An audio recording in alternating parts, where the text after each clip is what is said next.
Hey, this is John from All 211. In this video, we're going to take a look at the $10 Zenport 5-inch stainless steel fixed blade knife. Now, as the name may indicate to you, the Zenport is a bit of a tribute or a knockoff of another more well-known name brand knife, being the SOG Seal Pup. As you can see, this has got some nice packaging compared to our Zenport Seal Pup, or Seal Pump, as in the description it does call it the Seal Pump. There are a couple other discrepancies behind the Zenport knife that we'll see. That doesn't mean it is bad, it just means maybe they're not that great at describing things. One thing you can see right off the bat that's a difference is the SOG comes with much nicer packaging. And maybe that's what makes up quite a bit of the bulk of the price of the knife. I mean, maybe the Zenport as a functional knife is about the same as the SOG. We'll see at least a little bit as to whether that's true or not. Before we do, let's go ahead and pull the Zenport out of the box. Now, I've taken this out already. The first thing that you will see when you take it out is the fine synthetic sheath that it comes with here. It is actually pretty horrible. Pretty horrible. If you look, you can actually see it doesn't even fit the knife very well. But the button works extraordinarily. So let's go ahead and unbutton that. We can look, button into the back. That's an extra feature, so you don't have to worry about the knife not coming out. If I did that enough, it'd probably cut through it. Anyway, let's take it out. Take a look at it. It's got a nice rubber handle. In the description, it is listed as having 440 stainless steel. You see the knife here, it's actually 420 stainless steel, which, if hardened properly, can be hardened to about 50 HRC. So that's not bad. It's a little soft for a knife, but pardon me, 420 stainless steel, if it's not some sort of a joke. I mean, if it is actually 420 stainless steel and it's been hardened properly, can actually be a good knife steel. So that doesn't mean it's inherently bad. Now, this rubber grip is very mushy and actually feels a little sticky. And one of the things it says is it's secure. It's got a secure grip for inclement weather, not increment weather, inclement weather, which it does. And if you feel, the tang feels like it goes pretty far down, but you get to the end here, and you can see it doesn't quite make it all the way to the end of the knife. In fact, let's see here. I have our metal detector sitting over here. I don't think I have it plugged in though. So give me one moment to plug the battery in on the metal detector, you know, so you don't waste battery with it just sitting there doing nothing. There we go. And we'll go ahead and see if the metal, how far the metal goes down. Oh, yep, that would be where the tang stops, right there, where it appeared to stop actually. So not quite full tang. It's actually one of the things I don't care for about this knife, and having looked at it, because I'm not actually a big fan of these mushy rubber. Oh, that's what happens when you set your metal detector down on metal. I'm not a big fan of these mushy rubber handles on really anything, because what I've found is over time, these mushy rubber handles, you start using it a lot, the knife will actually become loose in it. And there's a possibility you could be using this and the knife blade might get stuck in something and the handle will come off and you will be, well, without a knife, well, a knife without a handle, you can make a nice spear out of it at that point. If this actually went full tang and had a loop in the tang, you could maybe run a piece of paracord or something through the end just to help make sure this grip isn't going to come off. Well, now that we've kind of taken a look at this, let's go ahead and grab the SOG out of the box. Like I said, much nicer packaging, much harder to get into.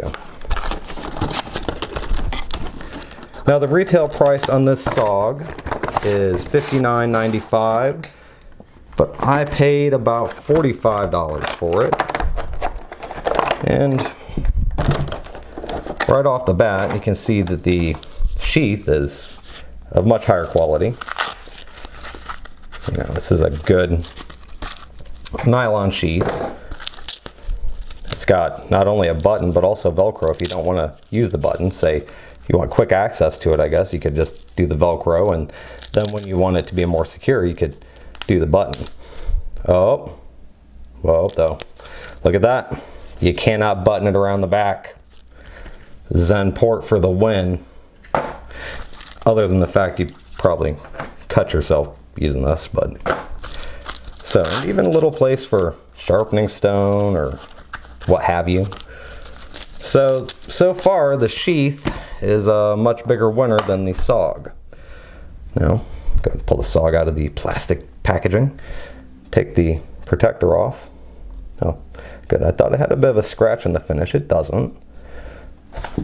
Now, overall, they're about the same. Something else to point out about the Zenport. Now, in the description, I mentioned 5-inch. But this blade is actually not quite 5 inches in length. It is, what is it? I think it's about 4 11/16, about 4 3/4 of an inch long. Slightly shorter. Yeah, that really gives you a good perspective. Slightly shorter than the SOG Seal Pup. And if you can tell, there's a slight bit of difference in the design, but not much. Go ahead and set that down.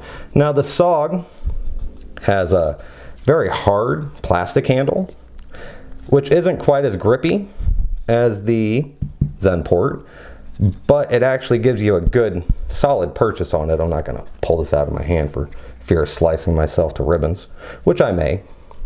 Let's go ahead and get the metal detector out, see if this tang runs all the way down. Oh.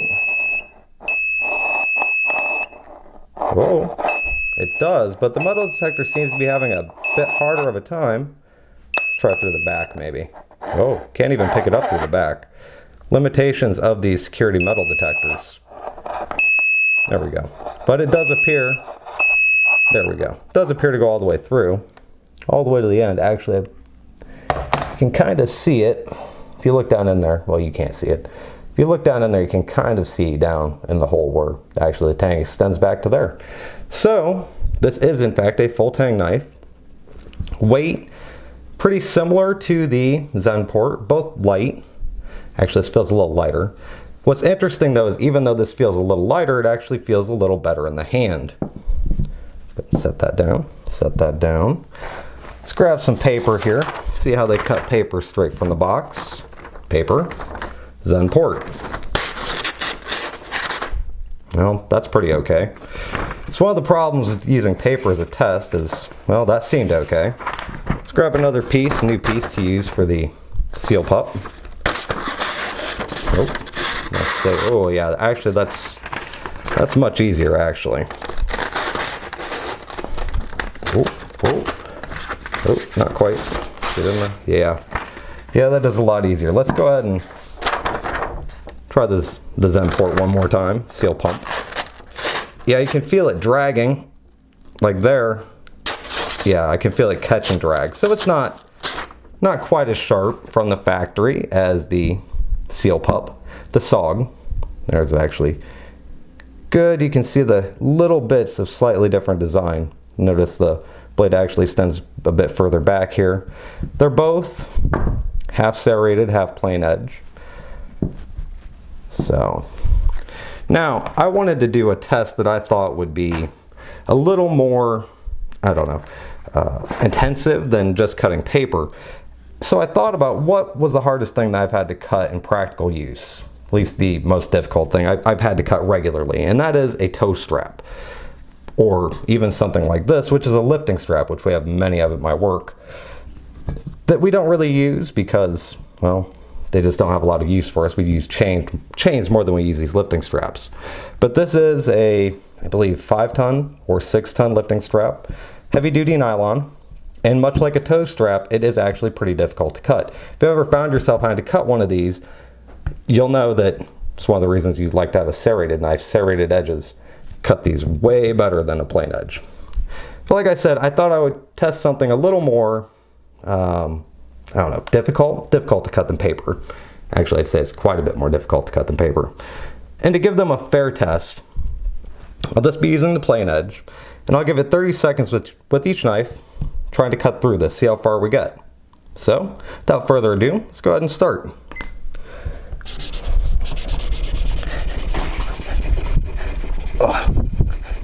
It might make it through in 30 seconds. I'm trying to not get the serration.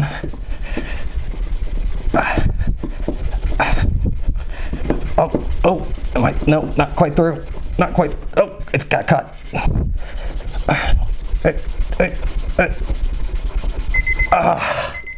Okay, stop. Wow, that was a lot harder than I thought it would be. I mean, not harder to cut. I knew it would be hard to cut. Oh, well, we didn't make it anywhere near through. I'd hoped that we had, but it doesn't even look like in 30 seconds we made it halfway through. Yeah. I'd say maybe about halfway through in 30 seconds. So, another 30 seconds on the clock. Go ahead and, oh, you know what? We should mark this so that we don't screw it up. Well, I mean, we can still screw it up, but do something to make it so that way we know which one is which. So we'll put a Z there. And because I want to keep them both on the same sides, well, you'll see in a moment. Let's go ahead and do the SOG. And go. Oop, got off my line. Well, I'll tell you what, it's a lot easier. I don't know if I'm gonna, oh, that's not good. Well, let's start again, since this timer didn't start. Okay. It's cutting so easy, I didn't even notice the timer starting or not starting. And, okay, well, there we go. We are through in about 17 seconds. We actually cut all the way through that. Okay, wow. Wasn't really expecting that, honestly. So, okay, Zenport, from the factory, quite a bit of the underachiever compared to the SOG. In fact, enough that I wouldn't even call it a knockoff. But in order to give it a fair shot, I figured I'd take these both over to the Spyderco triangle sharpener. Wow. Really amazed at how well that did. Take it over to the Spyderco triangle sharpener, give them both a bit of a sharpening, come back, and then see how they do. Okay, now that we're back from sharpening, I do have to say a couple things in the course of sharpening the Zenport.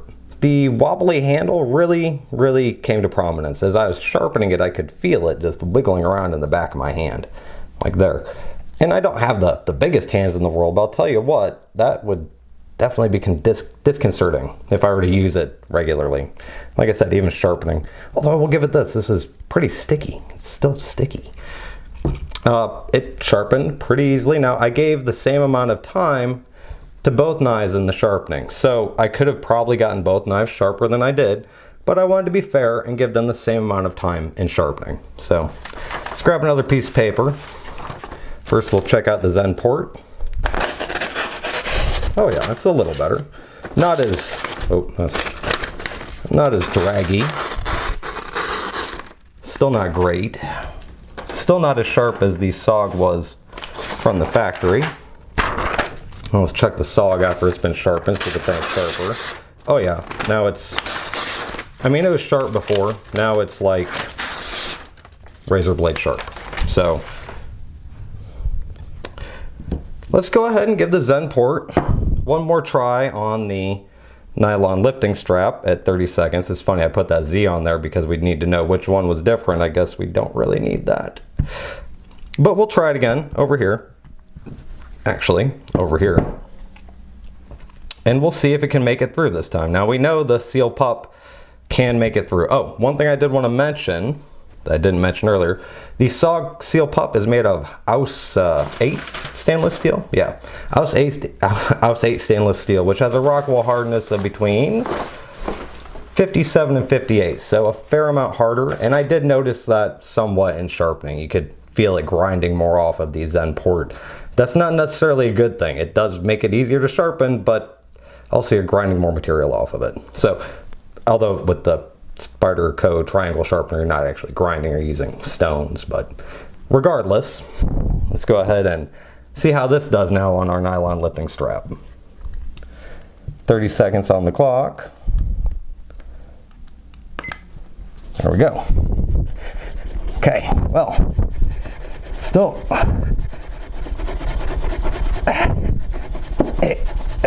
Maybe. Oh, it feels like it's doing a lot better this time. May make it through. Oh. I am having to use a lot more effort though. Oh, I think I'm through. Yeah, yeah, I'm through. Made it through. And probably about 25 seconds. Whew, and a lot more effort. So, you can sharpen the Zenport to where it will cut through. Not as well as your SOG. Let's go ahead and pull that out of there. There we go. Wow. Again though, really impressed with the SOG and the way it cut through, because that was easy. I didn't even realize I'd cut through it. Whereas you look at this cut, even after sharpening it, it's a lot of, still, it's a pretty smooth cut, but it's not as smooth as this. And that was without even sharpening it. So overall, if you go on Amazon, you'll see this knife for $10. And although this has an MSRP for $60, you'll see it around $40, unless it's full price. And would I recommend the Zenport over the SOG? No, not unless you need a knife you planned on losing or didn't care about or something of that nature. Because, well, it's kind of junk. And the sheath is kind of junk. And for $40 more, well, maybe $30 more, you can get a really good knife that'll probably last as long as you need it to last. This I don't think will last, if you actually used it, more than a couple years at best. But if you just need a belt knife, you didn't care about losing in the woods, I'd go with the Zenport. If you want a good quality knife with a good quality sheath, I'd go with the SOG Seal Pup. If you found the video interesting or enlightening, I'd appreciate a thumbs up. If you like some of my other videos, I'd appreciate if you subscribed. Thanks and have a great day.